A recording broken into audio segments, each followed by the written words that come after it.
What's going on, everyone? Thanks for tuning in to another episode of the Ducks Dish podcast. I'm your host, Max Torres, publisher and lead editor of Ducks Digest, covering the Oregon Ducks for Sports Illustrated on Fan Nation. And across the way, I am joined by Dylan Rubenking, Ducks Digest reporter. We are back for another edition of the podcast, and we are doing a live edition. So if you guys are here on the YouTube channel, Oregon Football Max Torres, thank you so much for tuning in. And we got a lot to talk about today. We're leading off with the Travis Dye news, but we also kind of want to do a little combo here with recruiting and then a little bit of mailbag type of deal. So if you guys are here in the show, on YouTube, we want to hear from you guys, see what kind of questions you have, what's on your mind as Oregon fans, and definitely go ahead and throw us a comment, and we will do our best to address it, answer your question. If it's that, we just want to get you guys involved and get more interaction, because that's a blast. And then if you're watching on the replay, thank you so much for watching, and go ahead and let us know how you're feeling about the Travis Dye transfer news. So before we get into that was a pretty long intro, but Dylan, how we doing, man? It feels like we haven't done one of these in forever. Man, you were pulling a speed demon right there. You were just flying through that. No breaks whatsoever. Yeah, I'm doing good. It's nice to be back on the stream, have a giant light in my face, have some news to talk about. It feels like it's been a little slow the last couple of days with the team. So nice to have something to talk about. Without a doubt. I mean, yeah, I got a light here too. So always got to have the setup right, and then hopefully this video is looking a little bit better than my last one. I think I was having some technical issues, but we're working on figuring that out. So, ask that you guys have some patience with us. But yeah, we have some crazy news to talk about. So we're going to get into it right off the top here. Friday, January 21st, former Oregon running back, Travis Dye announces his commitment to USC to play under Lincoln Riley for the Trojans in 2022. For those of you guys that are familiar with Dye, that is home in a sense, right? Coming from Norco in the Southern California area, he's going to be going back to the LA area, to LA to play his final year of college football. And then before we kind of give our thoughts on this, Dylan, and kind of see some of the comments, I did want to just read Dye's post on Instagram so we could kind of bring his words to light. Because, everyone's got, people who are just super, super upset. Like, how do you go to USC? And then you have people who are supporting him, which I think is a majority of the Oregon fan base, because this guy just gave his all to this program. So I want to read that real quick, Dylan, and then we'll get into it. So you guys can find this letter over on Travis Dye's Instagram, BabyDye23. My love for Eugene, the University of Oregon, all of my teammates, and the Duck community has made this decision the hardest of my entire life. I will always bleed green and yellow and would not be the man or the player I am today without my Duck family. To the fans, thank you for bringing that energy every Saturday and showing me for 4 years why Autzen is the best stadium in the nation. People talk about their school and their fans, and I can't do anything but laugh knowing what I got to experience with all of you here. I've had a great number of coaches throughout my 4 years that have challenged me on and off the field, and hopefully I made it perfectly clear that what each of you mean to me. A social media post can't possibly capture what my teammates, both past and present, mean to me. You are my brothers, and blood couldn't make us closer than we are. I came to the facility every day with the goal of being better than the day before because of you. Having the ability to battle week in and week out with you is an irreplaceable experience, and our bond is unbreakable. I came to Eugene with the knowledge and understanding that I was going to give this community everything I had for 4 years. I've tried to do that each and every day because you deserve nothing less. As many of you know, Aaron and I got engaged over Christmas, and we're ready to start our life in California together. I'm going back home to play my final year of college football. And then, the next picture in that post is his commitment graphic to USC. Man, what do we think about this, Dylan? After hearing what Dye had to say, and then as we can kind of dig into his career at Oregon and what the future looks like for the Ducks. Yeah. So the first thing that kind of went through my head was that I wasn't surprised. A lot of people have been bashing him. I'll get to that, in my opinion, on that in a second. But I do know that we were talking a little bit about amongst our group that we kind of saw this as a rumor going around Twitter less than a week ago. After it was announced he was going to enter the portal. What I thought was interesting was we didn't really hear from him. He didn't put out anything like what we saw today, saying I'm entering the transfer portal, up until he ended up committing today. So I thought that was really interesting that, he kind of put it all together, had the goodbye to Oregon, and then you swipe and it's USC committed. I was wondering what that second picture was going to be. Maybe I think it's maybe a highlight reel or something, just, some of his top moments. And then it's him wearing the burgundy and gold. So, yeah, I'm happy for him that he's getting to, play back home. I think it's only like 50-ish miles away from where he went to high school. I'm sure USC was probably recruiting him out of Norco. So it's nice that he and his wife, future wife rather, are going to be, back home, and he's going to be playing, some meaningful football. USC's most likely going to be back. They still have some work to do, but the skill positions are going crazy. So, but the one thing I did want to mention is that I've been seeing a lot of people, Instagram especially, but a lot of people kind of tearing him apart for going to USC, for playing for Lincoln Riley and that whole thing. And honestly, I think it's kind of a bozo move, in my opinion, just, to completely bash somebody for a decision that's beyond you. Like, he doesn't owe the Duck fans, like you heard him say it. He gave you all 4 years of, his best, and he saved his best for last. And of course, it's his decision. It's nobody else's but him and his family. So I just hope that everybody can kind of understand his decision, that it's his, and, just kind of move on, because he had a phenomenal career, 5th all time in program history in rushing yards, 6th all time in scrimmage yards. And he carried the Oregon offense this past year. So I definitely feel like people need to be a little bit more grateful for the work that he put in the last 4 years. Yeah, I mean, Dye was a phenomenal player for the Ducks. He took on that RB1 role with a lot of grace, and he really, I think, shouldered those expectations and played really, really well for the Ducks. He was always one of those guys at media availability that I love talking to him, even if we just talked to him, a couple days before, because he was just a really high character guy. Wasn't one of those guys that maybe doesn't want to talk to the media, and he was always straightforward and keeping it real with the reporters. And I'm really fortunate and grateful that I got a chance to cover him while he was here at Oregon. And you talk about some of the accolades that he had, the all-time rankings, rushing for almost 1,300 yards at his final season at Oregon, 16 touchdowns behind that great offensive line. And then adding a little over 400 yards receiving on top of that as well. So, yeah, I mean, yeah, he was definitely, I think that I was saying this in a past video when he initially entered the portal. I feel like he was kind of taken for granted or, overlooked a little bit when he came to Oregon.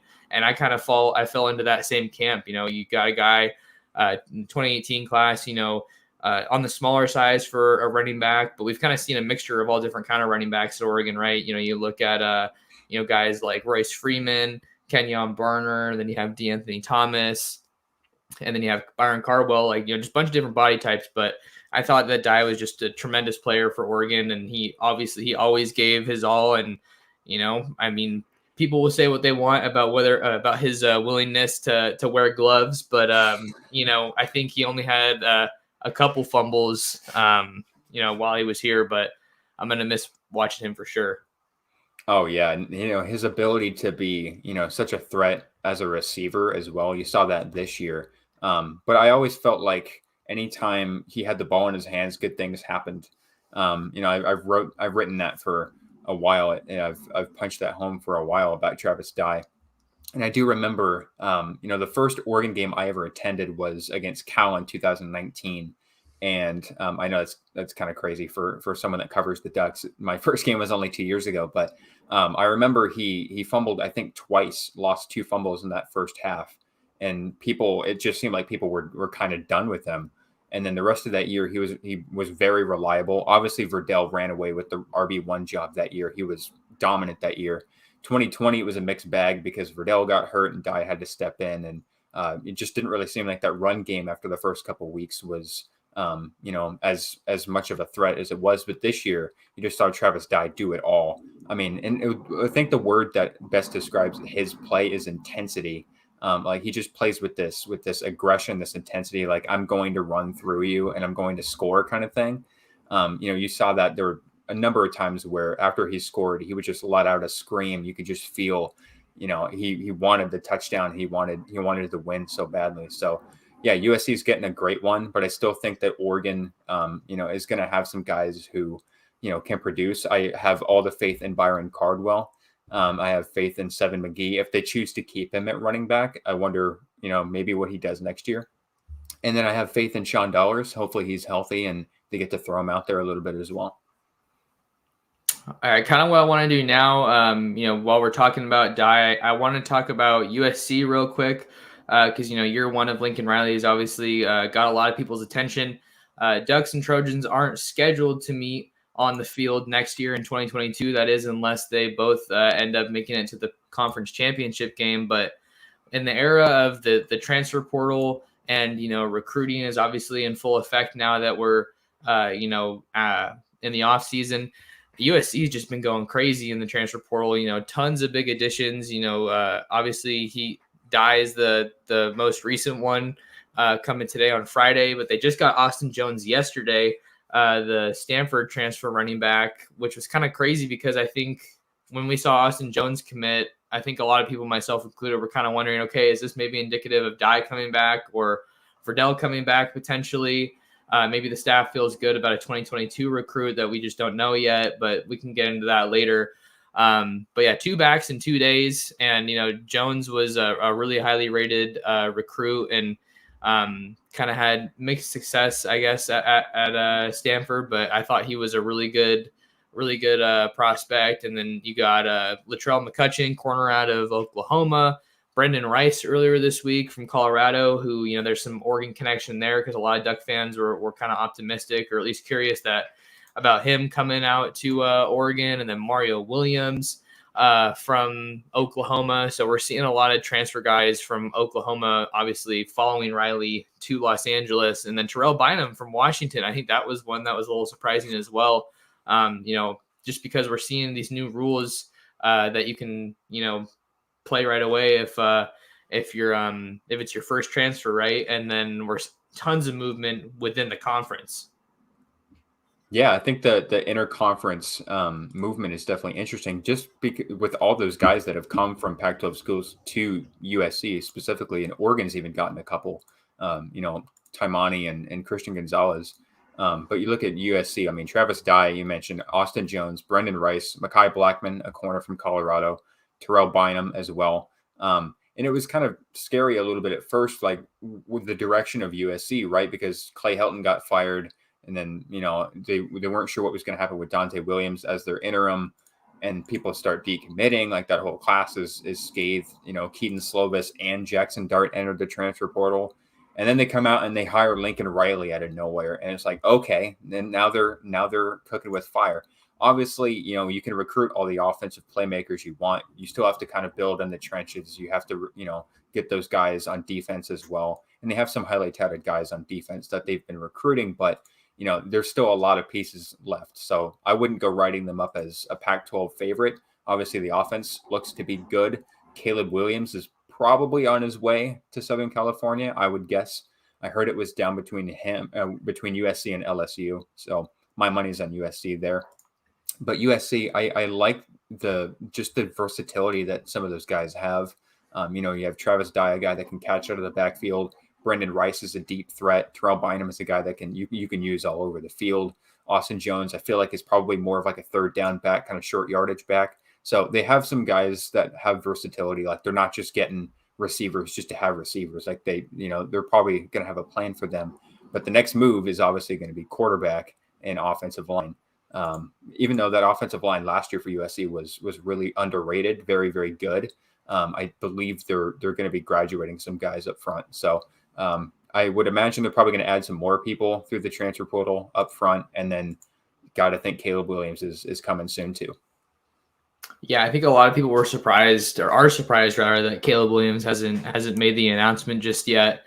I got a buddy of mine that is a pretty hardcore USC fan, and I'm texting him about all these additions and everything, and he's saying like he's a little bit more I guess on the I don't know if I'd say realistic or pessimistic because USC's obviously got some crazy tradition, but they haven't been super great of late on the field. But he was saying, kind of like what you were saying, like this doesn't mean a lot if we don't have anybody in the trenches or like any like linebackers.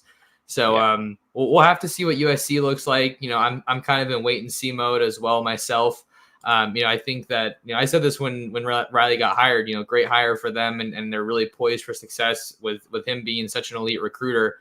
But there's definitely a lot of work cut out for him on the current roster and, restoring the culture to something that he wants, getting the fans to buy back in, a lot of empty stadiums or, half full, if you want to call it that, stadiums last year. So there's work to do, but, I think that with USC being a premier brand in college football and certainly in the Pac-12, it's always going to be something to talk about. And, the rivalry between Oregon has been one to watch for quite a while now. The last note I kind of wanted to say here before we take an Oregon angle, Dylan, I don't know why I was thinking about this today. I don't really think that these are necessarily comparable recruitments or commitments, but like just with how big Dye was to Oregon, over his career in Eugene, and then obviously over this last year after Verdell got hurt and we saw the limits in the passing game, I was like kind of thinking like this almost feels significant similarly to like when DeAnthony Thomas flipped from USC to Oregon on signing day. Like obviously totally different circumstances. College football has changed a lot since then. But if I'm a USC fan, I would feel a little, I don't know, like I'd feel like, okay, we kind of got one back on you a little bit, but it's the transfer portal, so it's kind of a different deal. I don't know if that makes any sense, but it was kind of just an interesting note that came to mind. Yeah, and I mean the other difference is they get 1 year of Travis Dye versus I believe it was three or four of DeAnthony Thomas. So, Sure. And then DeAnthony Thomas's impact was like kind of a culture shift for Oregon. And I don't know if Travis Dye can bring that in just 1 year with all the change that they have, but I definitely think he should be their lead back next year. Maybe he and Austin Jones kind of do a Dye and Verdell thing, but from what I've seen, I feel like I'd be comfortable, Travis Dye being the lead back, because Austin Jones, of no fault of his own, I think he was battling some injuries, but that Stanford rushing attack was kind of brutal. I think they were toward the bottom of the country in rushing this year with him and Nathaniel Pete. I think they were 5th worst in the FBS, but a lot of injuries, a lot of offensive play calling weirdness, a lot of, they were playing behind the chains a lot. Like there's just a lot of things that kind of set them up for failure in that regard. But I mean, maybe they feel, USC fans feel a little bit of a, we got one, because Travis Dye is, I definitely think he means a lot to Oregon, and Oregon means a lot to him. So to have a former Duck go to USC, I'm sure feels pretty good, because it seems like Oregon's been getting some wins even, in California for years. And so for them to get a guy from Oregon, it's got to be pretty nice. And then, you talk about Stanford with Austin Jones and Nathaniel Pete. They're obviously going to be seeing some change on the farm. I was doing a little bit of research earlier, and I think Pete, he was also in the portal. I think he ended up at Missouri. So that's kind of an interesting move for him, just tracking all the transfers. It's so hard to keep track of all of them, just with the portal absolutely overflowing. But let's shift gears a little bit now, Dylan, and kind of look more towards next season. The 2022 roster for the Ducks, particularly at the running back position now, because with Dye gone, we're getting a little bit more clarity as far as the running back room in the 2022 season. We have at least 3 running backs that we're pretty confident in saying are locked in with the Ducks for 2022 moving forward here. We've got Byron Cardwell, Seven McGee, and Sean Dollars. Kind of the notes to know there was that McGee had announced that he was going to enter the transfer portal, or he said that he was intending to enter the portal, and then he met with Lanning and Don Johnson, and then he ended up saying, we're locked in. Yeah, I'm locked in here at Oregon. And then Sean Dollars was like in and out like 3 or 4 times, not 3 or 4 times, but like he was in, then he was out, then he was in, and then he was out again. He was like, okay, this is it. I'm staying. So a little bit of I was just so surprised to see so much movement and all these headlines with the running back position specifically. And then you also can't forget that Trey Benson transferred to Florida State. So what's your kind of what's your view on this position, and just how are you feeling while we're still waiting for CJ Verdell's announcement? Yeah, Verdell's got 2 weeks from today, I believe, to decide between whether he returns or goes to the NFL. In my mind, I feel like for Oregon's sake, I think it would probably be safe to say that he's going to the NFL. I think that he's probably proven everything he needs to prove as an Oregon Duck to go into the NFL and get drafted. The one reason why I would say maybe he decides to come back is because of the durability thing. The last couple of years, he's battled some injuries. He came into last year saying, "I want to go for 2,000 yards. I want to stay healthy." Didn't happen. So maybe he wants to kind of achieve that next year, but at the same time, I think he's proven what he can do at the next level. So, I think that Byron Cardwell is probably going to run away with the running back job, just because they started to gain confidence in him last season toward the end of the year. You see that Colorado game. I think he only had 7-8 carries, had 127 yards and a touchdown. So he's kind of that big play guy. That's something that Travis Dye provided. He's a guy that can rip through any hole. He makes brilliant cuts for a guy that was a true freshman. Just sees the field really well, really good footwork. So I have a lot of confidence in him. I have a lot of confidence in Sean Dollars too, but I do think that, the injury thing, he's battled that the last couple of years. I really want to see if he can bounce back. I would think if everybody's healthy, he's probably that running back too, as everything sits right now. And then Cross Patton was another guy that I was hoping to maybe see come back, but he went on to Nevada, like a lot of walk-ons did, go to Nevada. Aaron Smith is a guy I really want to see stick around and maybe, get some playing time. I really liked what I saw and heard from him in the spring and in the fall. It seemed like he was a very physical guy, one of the toughest guys in that running back room.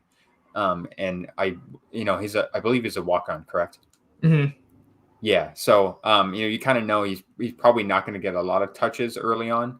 But I feel like if the room was to stand as it was, I feel like you could see him get some playing time. But I don't really expect it to stay as it is. I think that the transfer portal might be an option for maybe a running back 1 or 2 alongside Cardwell. And one guy that we saw get a crystal ball today, I think it was from Wiltfong, if I'm not mistaken, was Jarek Broussard, the Colorado running back, who won Offensive Player of the Year in 2020 for Colorado. Yeah, there's a ton of stuff to get into there, Dylan. I want to get to some of these comments and questions in a little bit, but we can.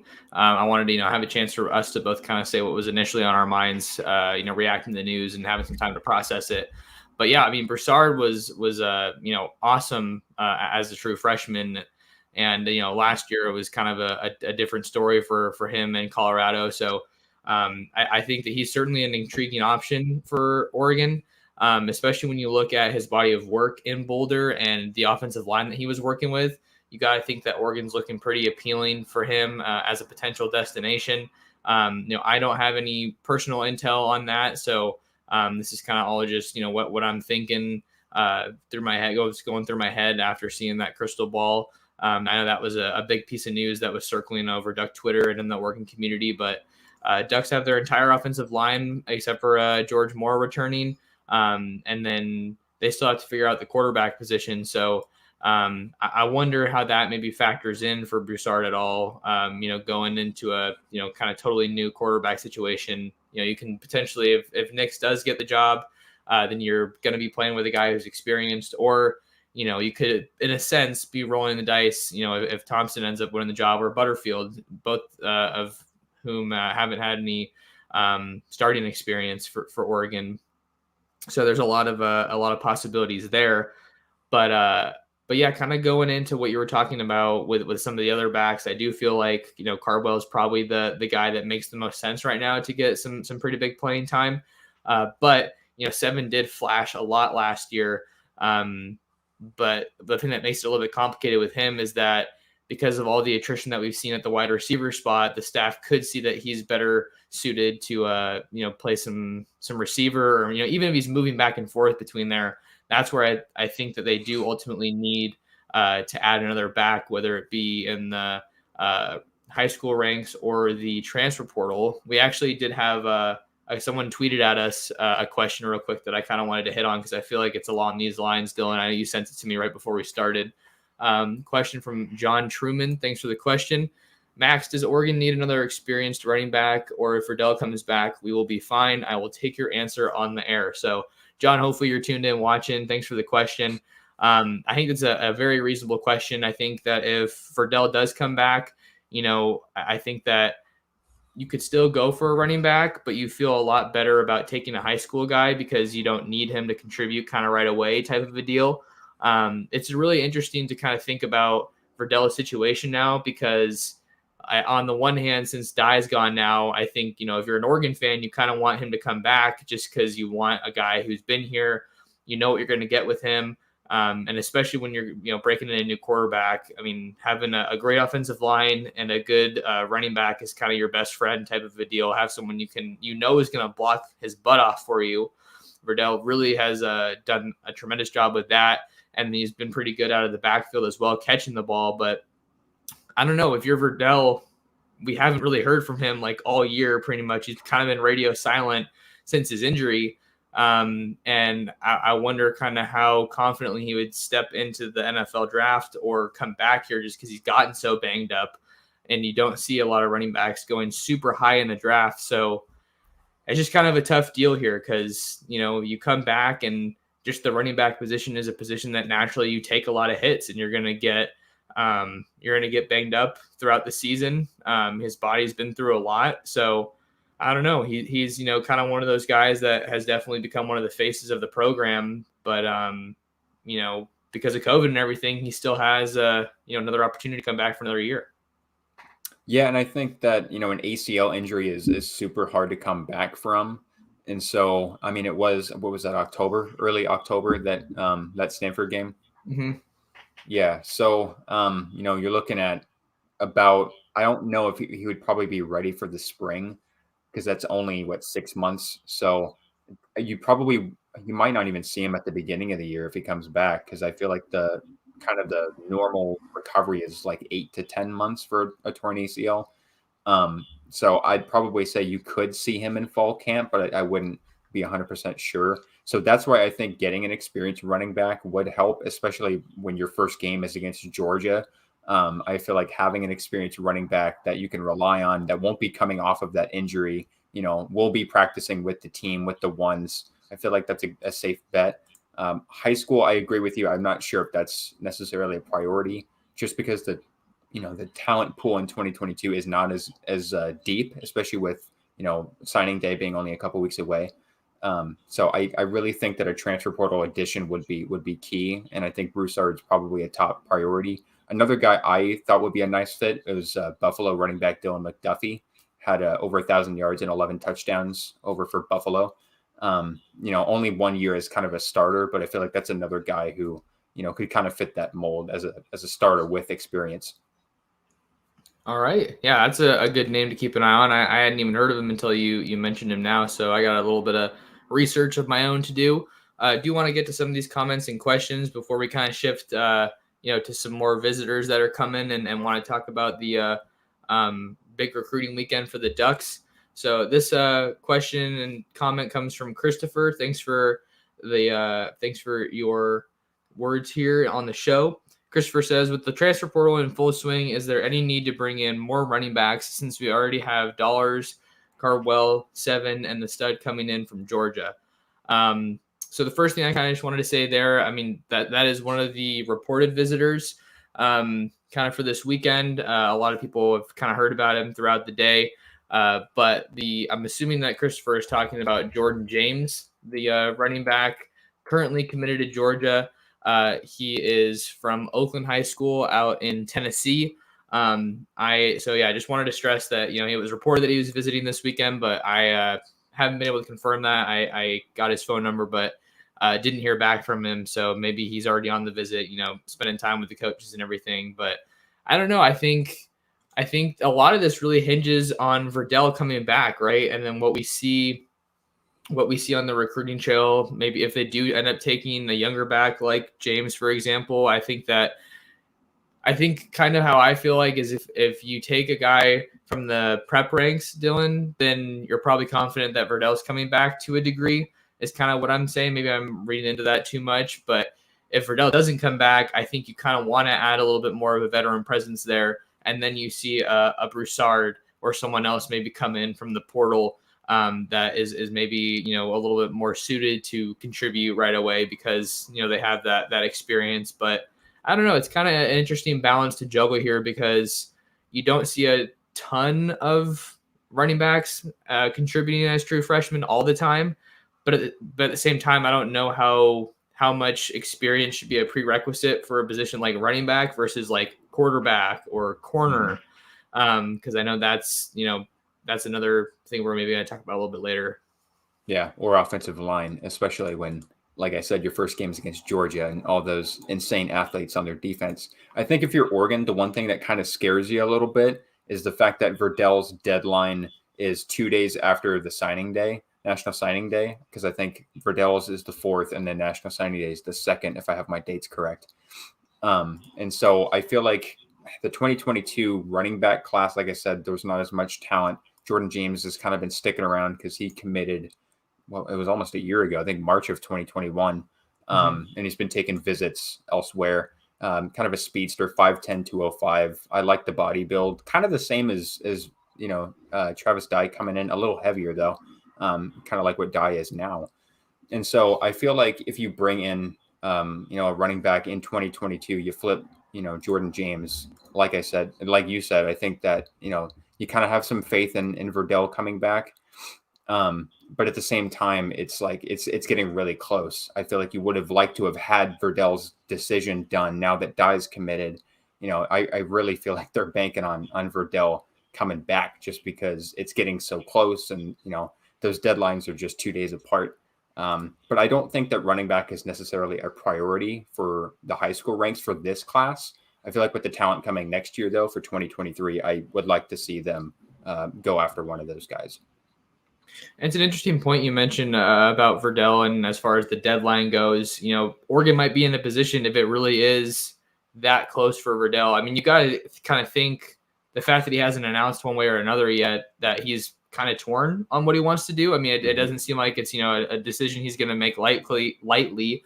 Obviously, with how long he's been in Oregon and then the love he has for the program. But yeah, Oregon might be in a position where it's like, hey man, we can't wait, and then they have to make a decision on if they want to take another back. But I do feel pretty good about, having Cardwell there. But I think we both kind of agree that we would like to see one back added, depending on what happens with Verdell. But the last guy that I think we need to talk about for the running back position is Andrew Paul, right? He's a guy that has kind of broke out onto the scene lately. Here in the 2022 cycle, he's from Parish Episcopal School out there in the Dallas area. This was a guy, if you guys are on Twitter, following Dylan, myself at mTorres Sports, you saw that Coach Carlos Laughlin and Dan Lanning went in home to visit him. So that's, a guy that the staff is clearly interested in at this point. He is currently on a visit to Clemson this weekend. So, with that in mind, next weekend kind of serves as that final weekend to get guys on campus, particularly in the 2022 class, before we hit another dead period. And Paul is a guy who's really got that, bell cow back size, listed at 5'11", 220. And, had really put together an impressive senior season. So he's another name that we kind of want to keep an eye on here as the Ducks, kind of work through juggling this running back situation moving forward here as February nears. Yeah, his rating, his rankings are surprisingly really low given the numbers I'm looking at and some of the film that I'm seeing. Looks like he ran for over 2,600 yards, had 41 rushing touchdowns last year. And I'm only seeing on 247, he's the 90th running back in the class, only a 3-star. So maybe he's kind of a diamond in the rough. And you love that size, 5'11", 220. You don't find a lot of guys that, in the running back spot that are, coming out of high school at 220 pounds. I mean, that's impressive. So I feel like kind of having a guy like that, because if you can't get Verdell back, then I feel like their running backs, you don't really have a lot of those bruisers.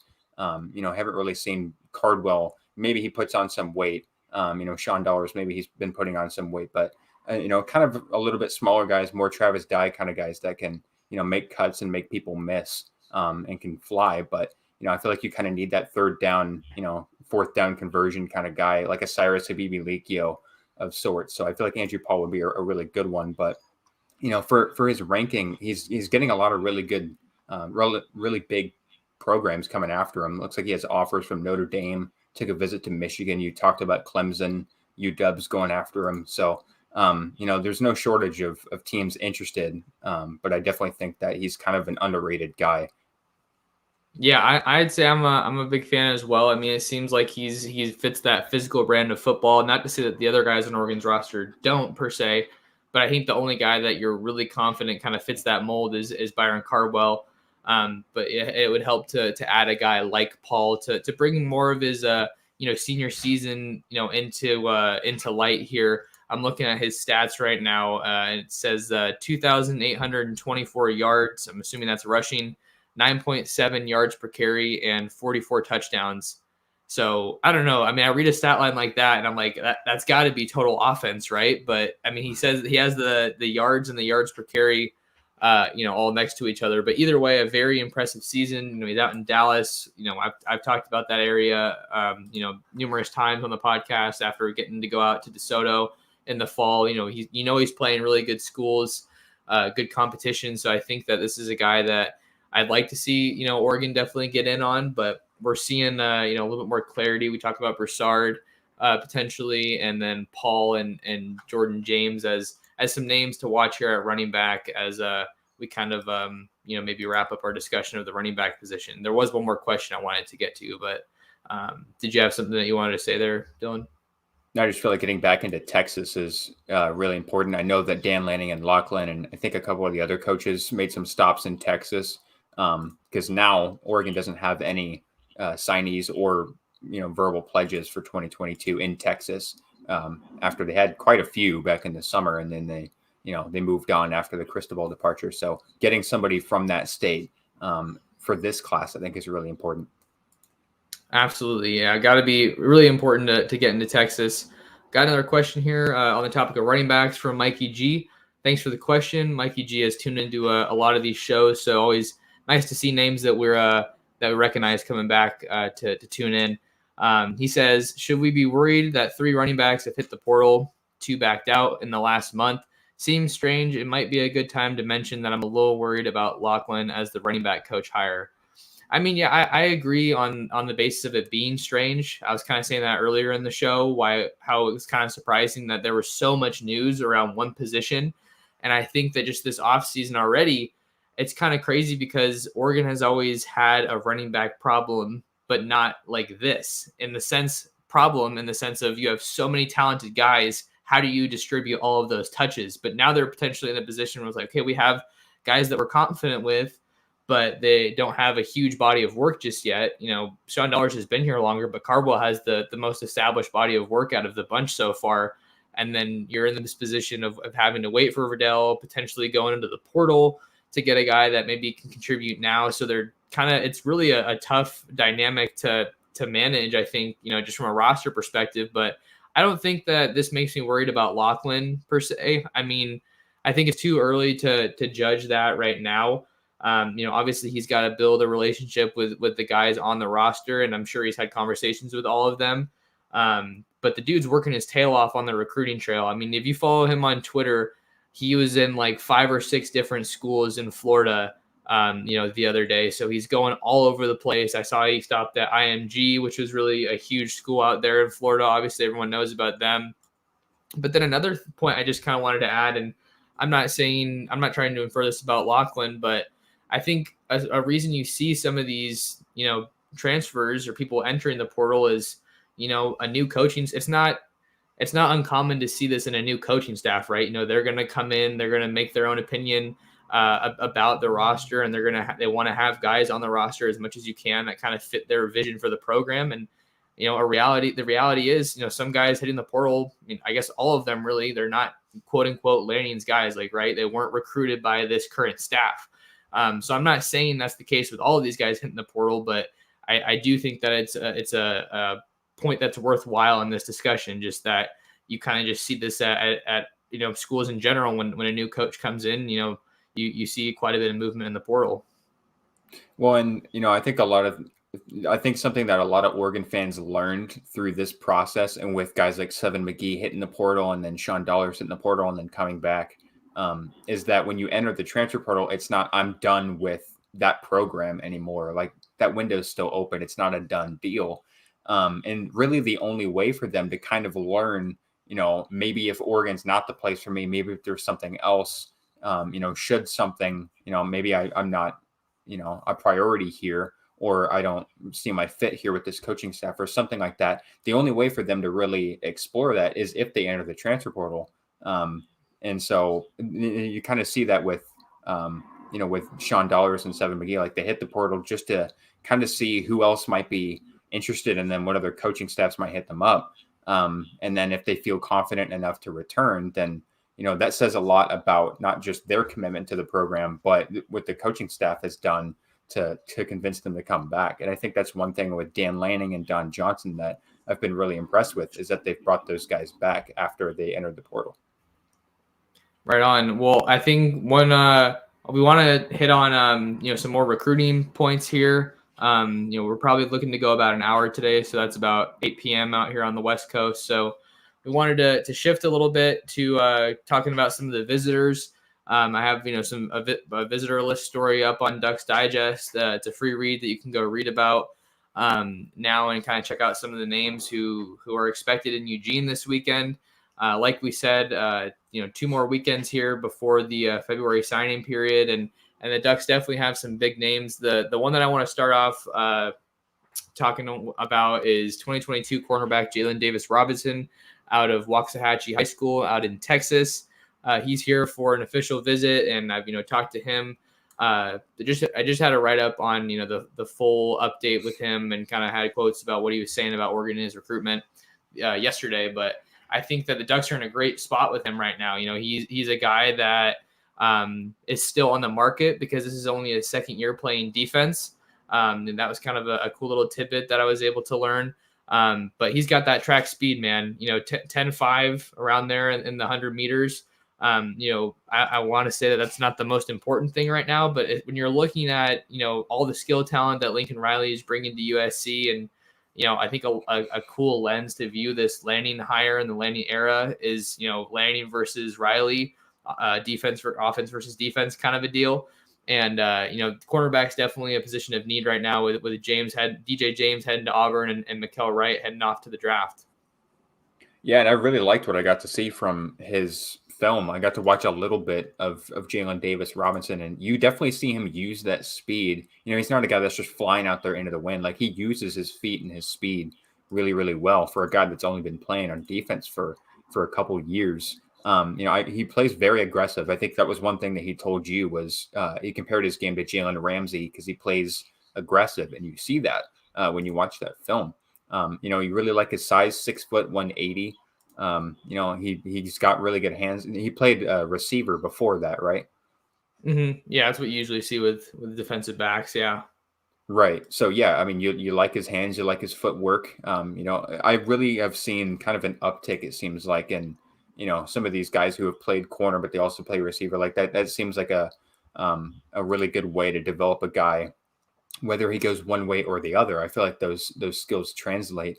And so, he uses his speed very, very well. And I feel like if you really need a guy to, convert and play a little bit of safety, I feel like I could see that from him as well, just with how aggressive he plays. He's a very willing tackler, pretty good in coverage, especially for a guy that's pretty new to defense, but seems to read plays very well, kind of sniffs out run plays quite a bit. You see him on corner blitzes a little bit too. So I like his size, and I think he would fit in great with Oregon. I feel like with some of the corners that they've gone after, like, Florence and Tucker, I kind of see a trend of similar traits a little bit. You can kind of see what the coaching staff is after at that position. Yeah, size and speed definitely seem like some of the big things that they're looking for, and technique. I really liked what you had to say about his physicality with Jalen Davis Robinson. His nickname is Smoke.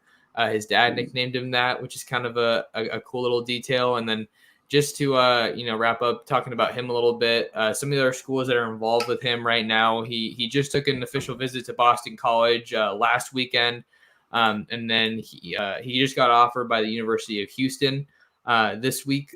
So that was one to watch. Obviously, with being an in-state school, he took official visits to UNLV in Wyoming in the fall. So he'll be here at Oregon this weekend if he's not already here. I think, with him being a track guy, this is really a dream school for him. And track is the option to run track at Oregon is on the table. And that was one of the things that he told me was just, talking about how crazy the facilities are. You can obviously tell that Oregon is a school and a team that is really invested in their athletics. So I think Oregon's in a great spot here, but, there are other guys that the Ducks are recruiting. So, definitely don't want to go as far as saying that, it's a done deal or anything. But he was one of the guys that I definitely wanted to talk about that's on that visitor list. We already talked about Jordan James. I think as far as the 2022 class, maybe we can just prioritize some of those guys here, Dylan, and then maybe move on to 23 and some of the other guys that we have. I don't think we're going to hit everything here, but that's why the story is online, so you guys can go read it whenever you're able to. But a guy that I talked to yesterday is 2022 athlete Arliss Boardingham from Birmingham High School out in Van Nuys, California, some Southern California area. Ducks are kind of looking at him right now as a kind of hybrid receiver tight end type of deal. He was out in Florida last weekend for his official visit, so it's just kind of looking like a Oregon-Florida battle here as he kind of winds down his recruitment. What he told me is that he was supposed to come out here this weekend, but there's a member of the Oregon coaching staff that is, pretty involved in his recruitment, and he and his wife are expecting their baby to be born this weekend. So obviously, kind of basically, it sounds like the Oregon coach couldn't be there as much as he wanted to if his wife does in fact end up having the baby. So he since said that he's going to reschedule it for next weekend. But I think if that visit goes well, Dillingham has been one of the primary recruiters there. And with distance being on Oregon's side here, which is kind of a rare scenario, I think that if that visit goes well, Dylan, I think that they might be able to seal him up. And I think that tight end position is an interesting one just because they have everybody coming back. You have guys who were hurt that are coming back. So I wonder if they would maybe prefer him at a receiver spot just because there's a little less depth there, a little less proven depth even. And at 6'5", 230, that's tight end size. And if you line him up out wide, that's definitely dangerous. But I know that you wrote that he makes, he takes some snaps at Wildcat, even some stuff out of the backfield a little bit. So I really like his athleticism. He runs track too, which is another thing I read about him. So his athleticism at his size, that's pretty scary. So I feel like if Oregon was to land him, I don't think you need tight ends, but if you can kind of line them out wide at that size, that's a mismatch for anybody.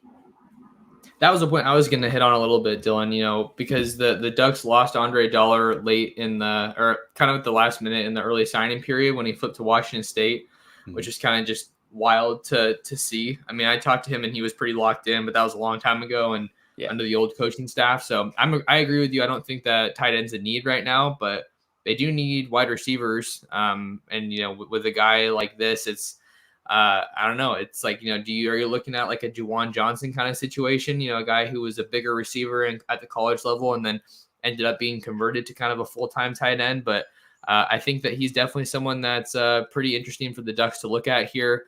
Another note to kind of add, I said it on our forums yesterday. If you guys aren't tuned in over there, I post some recruiting nuggets there and kind of some buzz every now and then. So definitely go check out Ducks Digest forums. But Florida went to see him at school this week.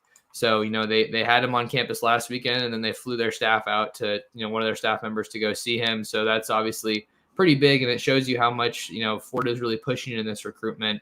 But I think he's definitely a super intriguing option on the offensive side of the ball, without a doubt. Yeah, and, they've missed out on a ton of receivers. I mean, they had a bunch committed and then they all moved on.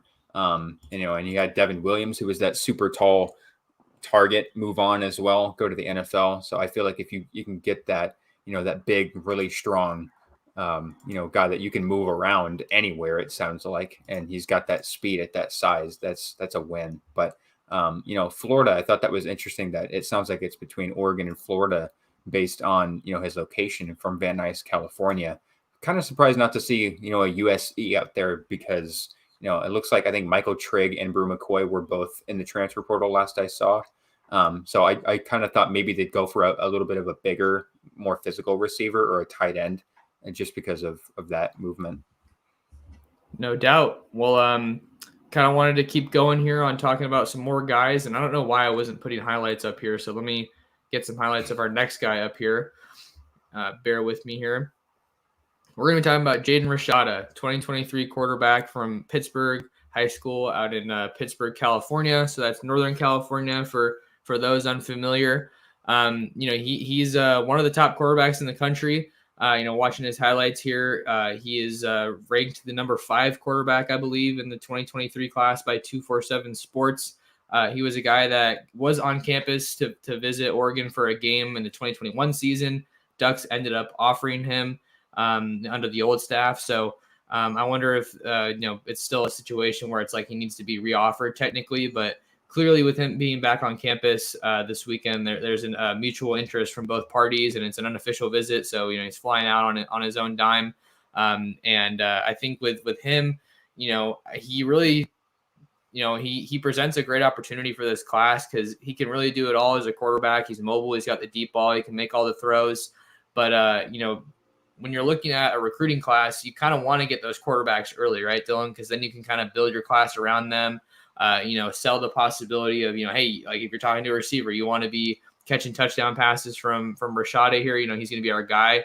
And then just another kind of subline here is it's an opportunity for Oregon to get an elite West Coast quarterback and keep him out West, keep him in the Pac-12, something that we haven't been seeing too much of lately. Yeah, I mean, it's not a done deal that like when you bring in a quarterback like this is, you've kind of seen it with you brought in Tanner Bailey last year, or I guess this year, and he's moved on. So yeah, I really like that point about you bring in a quarterback and kind of build your recruiting class, your offensive class around him. But I feel like keeping him away from the Pac-12, that's an even better point, just because you've seen some of these young quarterbacks, at other programs kind of come in and contribute right away. Speaking about, USC and Slovis a couple years ago and Jackson Dart this year, I didn't think he was going to enter the portal, but you really want to see, a guy like this come to Oregon and, keep that California portal going, because it seems like Oregon is always kind of dominated. But now with USC and Lincoln Riley and everything they're putting together, you want to take guys out of California and away from the men of Troy. But I'm loving what I'm seeing from his deep ball and his ability to just kind of let it fly with accuracy. I mean, he's throwing in some tight windows here. I mean, I know a lot of guys in high school are wide open, but it's really impressive what I'm seeing, his ability to, the timing and accuracy. Yeah, and then I have some quotations from Rashada because I spoke with him the last time he was here in Eugene, talking about kind of what stood out. Another cool little nugget here for people who aren't aware, he'll see a familiar face in Eugene this week, assuming he's in town, in Jay Butterfield. They actually played on the same high school team, Liberty, before Rashada ultimately ended up finding a new spot. So him and Jay Butterfield are friends, so that's obviously a great situation for Oregon, being able to talk to Butterfield and hey, here's what it's like to be a quarterback here, what it's like in Eugene. And then, what it's like being a Northern California guy making the move to the Pacific Northwest. But just kind of I asked Rashada what stood out the most about Oregon, and this is what he had to say. Just the situation and what they do for their quarterbacks. They produce quarterbacks. They do a good job at that, and playing for a good group of coaches is big for me.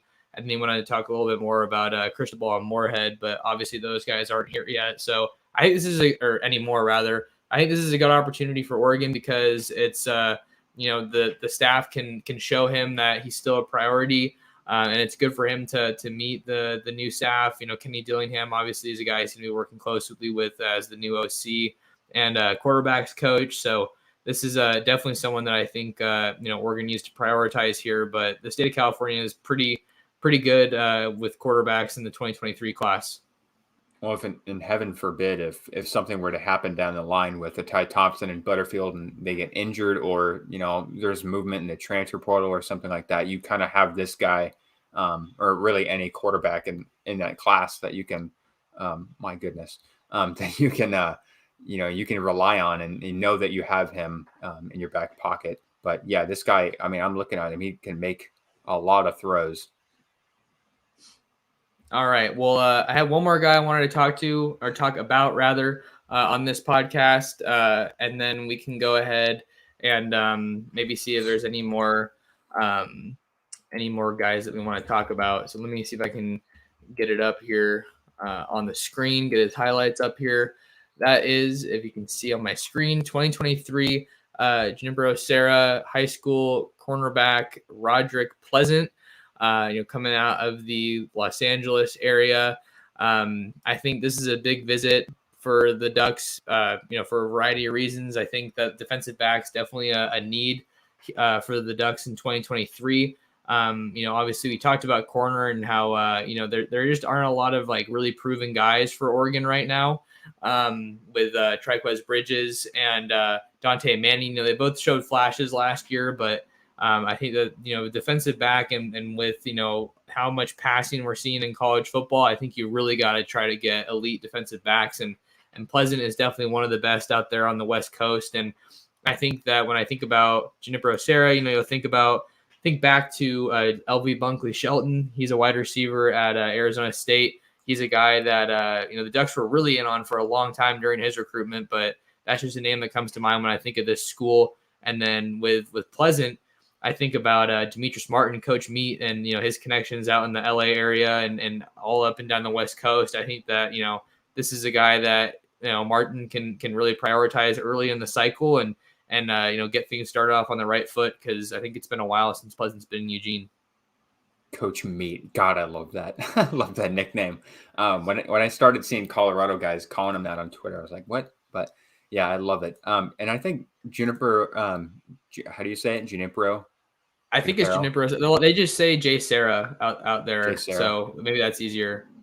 Okay. Well, I know they got Brian Addison from there as well. Yep. Good call. Went from receiver to safety. So, in 2023, they already have Cole Martin committed at corner. So you can never really have too many cornerbacks, especially with, like we talked about before, you never know with the transfer portal, people can move. You can never really guarantee what any one position is going to look like in the future, but they have a lot of young talent at the cornerback position. And it's a little bit, they didn't get a whole lot of experience, especially starting experience with some of those guys that they're going to have outside of Bridges and Manning.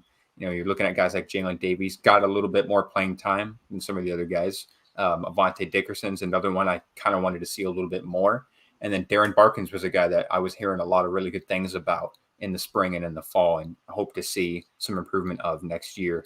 But I really like the idea of just kind of stacking these corners, because you can never really have too many, especially with guys that, play offense as well or can play safety. They play more physical. You can move them back. So you can never really have too many defensive backs, especially when, there's not a whole lot of experience right now. Yeah, totally agree to all those points. I mean, when we're kind of just looking at him right now on film, if you guys are watching on YouTube at Oregon Football Max Torres, we can kind of see some of the things that stand out about his game, right? I mean, the biggest thing that stood out just from the first play, which was a kick return, this dude's fast. He's super fast, and he's really physical with his hands, and does a good job in coverage. And I think that also, if you're Oregon, you kind of want to be able to pick your spots. Obviously there's, recruiting hotbeds and pipelines the Ducks have set up. But I think when you're looking at the Southern California area, what positions do you kind of think of? You think of elite quarterbacks, you think of skill positions. And I think more recently, you're also looking at some really good defensive backs. I believe Dory Jackson went to Jay Serra as well. I'm seeing if I can look this up. Okay. Yeah, he did. And then I think that Robert Woods did too. So like they've just been producing great players for a long time. But I bring that up to kind of say, if you can get, pick your spots here and get back into Southern California a little bit more. The Ducks only have one guy right now in the LA area, I guess I should say, in the 2022 class, and offensive line signee Michael Wooten. But they also have Jaleel Tucker out of the San Diego area. Which is great. And I think honestly gets written off quite a bit when people think about Southern California football. They just want to latch on to LA, right? Because there's so many powerhouse programs there. But San Diego's got some ballers for sure. But I think that if you can get a guy like Pleasant, then you really put yourself in good position, and you can pair him with Cole Martin. And I think that the Ducks are in a great spot to get a good relationship started here. And you also have to think, with Lanning and a defensive minded kind of program, that he could definitely emerge as an early priority for the staff. Well, I think one of the points that you brought up earlier with Jaden Rashada and, kind of prying him away from some of those Southern California, some of those programs applies even more here, just because, USC has been dominating Jay Sarah. They're all over those guys. You mentioned Robert Woods, Adoree Jackson. Those guys are both former Trojans. Marquise Lee also came from there. Rasheem Green, Deontay Burnett.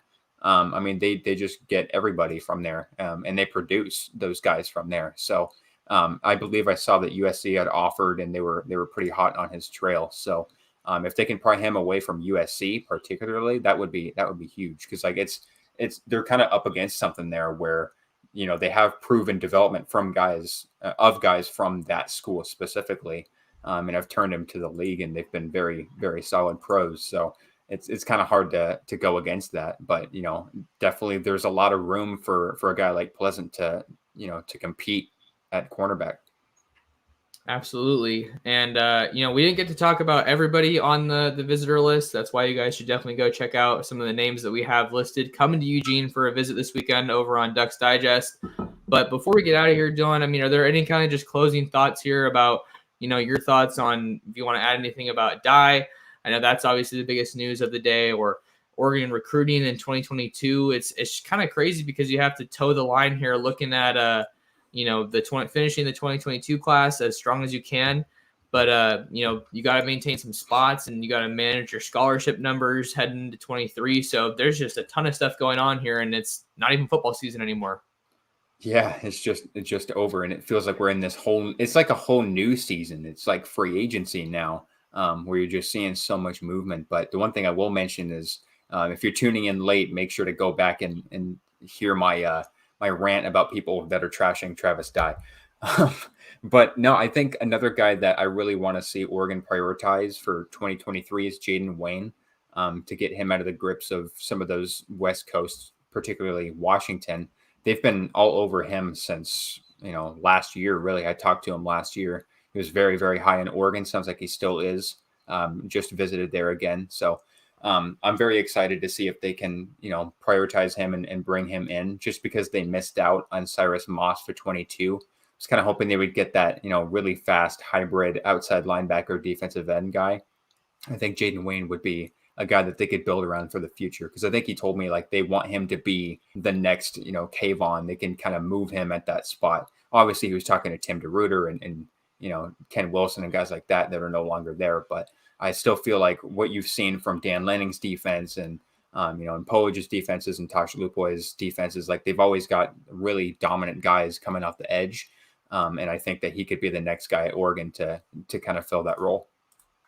Jaden Wayne's definitely a priority for Oregon right now. Yeah, I talked to him about his visit last week, and then, Dan Lanning kind of took things a step further, and he got to meet up with Tracy Ford, who's a major figure and coach out in the 7-on-7 scene, football scene in general, high school football scene out there in the Seattle area. So we talked about, Coach Laughlin going all over the place. Lanning's been going all over the place as well. So important for the Ducks to the new staff to build those relationships all at the same time. Every school is doing it. They're all their coaches are hitting the road and going to high schools to see players. So definitely encouraging to see Coach Lanning get out to Lincoln High School and the Tacoma area to basically just introduce himself to these coaches and start building those relationships. But kind of some of my final thoughts, it's I think that maybe the 2022 recruiting cycle, I think I'm feeling pretty good about them getting Florence back on board, just with how much they saw him. They pulled up for that midnight visit, and they were seeing him. They were visiting as late as like 2:30 on that video that Florence posted, and then he posted a picture with him and Grayson Halton, who's another San Diego prospect that's committed to Oregon, didn't sign though. And, it was those two with a couple members of the Oregon staff. So feeling a little bit better about maybe keeping Halton in the fold here. But I think that I'm not saying we won't see a strong finish to 2022, but it kind of goes back to what I was saying. I don't think that if I'm Dan Lanning, I'm going to be scrambling or having any kind of sudden moves, because that could carry over to 2023. And that's, like I've said before, that's going to be the first full recruiting class for Dan Lanning and this new staff, and their chance to really get all the guys that they want, since, it'll be after the coaching transition. So I'm excited to see how they end here. I think they'll definitely get some solid guys, but Oregon's in a position to be pretty darn selective, just because, you have a new coaching staff, and the roster already at hand here is definitely a good one to work with. It's not like they're working with, gosh, I was trying to think of what I was going to say. I was on a roll there. Like breadcrumbs. They're not working with scraps, with some of these other programs. Like Mario Cristobal and the staff left this roster in pretty darn good shape. And I think most of the talent, I'm not trying to say one side is better than the other, but I think a lot of the recruited talent really lies on the defensive side of the ball, just because that's where we really started to see a big kind of transformation on the recruiting trail. I think that was more prominent on the defensive side of the ball. Absolutely. I think one of the last guys I wanted to talk about when you mentioned Florence, is Dave Yulee. It was one of those, guys that committed and then, didn't sign and then ended up decommitting. He's apparently a lot more on Miami's trail on their radar than I thought. He took a visit out there right before the Polynesian Bowl, which is where he's at right now. And he seemed to love it out there. He was living it up out there. So, and I know USC was, I think, the number 2, if I remember right. It's been a while since I've talked to him, but USC was kind of that number 2, and he took a visit out there. He loved it out there, and now obviously the whole coaching staff is different since he last visited. I know he's still considering Oregon as well, but to have there's going to be a lot of veteran guys on that offensive line that are going to be gone after 22 for Oregon. So to have that guy in your back pocket, to have, a guy that's, got the Polynesian connection, a guy that absolutely loved Oregon, had nothing but great things to say about Oregon before, wants to be the next Penei Sewell. I remember him telling me about that. I feel like he's another priority as well, but I don't think I've heard that they've, gone to visit him or anything like that, as far as I know, but he's been traveling, going to Miami and Hawaii as well. Yeah, he's going to be one that's I'm curious to see how that kind of unfolds, because he went out to Miami and, obviously when he was committed to Oregon, it was a Mirabal Cristobal deal. Mm-hmm. Those are some really, really good recruiters, as we obviously know from their time here at Oregon. But, like we were talking about earlier, USC hasn't made a bunch of noise in the trenches in particular. And I do know from what you were saying, because before he committed to Oregon, you were kind of our lead recruit expert on Yulee's recruitment, talking to him, and he was really liking USC. I believe you were saying it was important for him that his family was able to see his games. Seems like he's a very family oriented guy. So got to kind of think, just going from Puyallup area to LA is a lot closer than going all the way across the country. So I was kind of the belief. I think he's gonna get out there to Miami to kind of take that in and enjoy that experience. Now he's at the Poly Bowl out there in Honolulu. So not making any visits this weekend, but still has that next weekend open, I believe, to make a trip. So maybe he's one of those guys that the Oregon staff is trying to get back on campus, get him to meet with Adrian Clem and Dan Lanning, just to maybe try to get him back in the fold, because they only have 2 offensive linemen now for the 2022 class right now. That's right. Yeah, Kawika Rogers recently committed. That's right. Yulee is, an absolute mauler. I think he's a guy that would fit in great with the culture. But the thing is he absolutely adored Cristobal and Alex Mirabal. He's basically said the reason why he committed to Oregon was because of Alex Mirabal. And so that makes you think, he'd be more willing to go across the country to go play for him and Cristobal at Miami. But yeah, that's a good point that you brought up about he really wanted to stay home, close to home rather, to, have his family be there.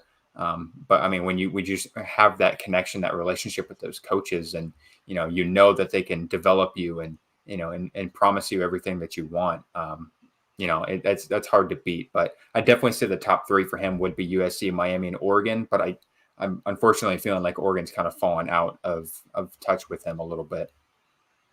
Yeah, that might be the case. I mean, everyone, that's what's so hard is, like, there's if someone's not posting stuff on social media, it can be a little hard to tell where they're at exactly with all those things. So for all we know, the staff could have visited him. We just don't know, because I'm trying to trying to get in touch with him, and I know that you've been a guy who's been able to talk to him a lot, so got to kind of see what's going on there. One last visitor that I kind of just wanted to talk about really quick here before we get out, Dylan, was Kamari Terrell, who's a 2022 athlete, primarily looking like a defensive back that is looking at Oregon, and he's actually in Eugene now.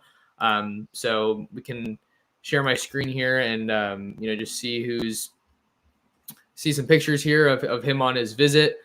He's a 2022 prospect, like I said, out of Shoemaker High School out there in Texas. I'm trying to get his profile up here. My mouse isn't working, so just give me a second here. Let's see. So yeah, it's out of Shoemaker High School in Killeen, Texas.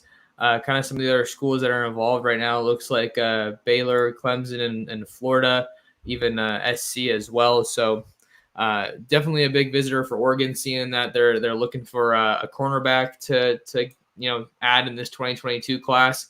I think even if Florence gets back in the fold, you probably want to get another cornerback because that's a really big position of need. So I think that's obviously pretty big. But I just wanted to get that in before we hopped off the pod here.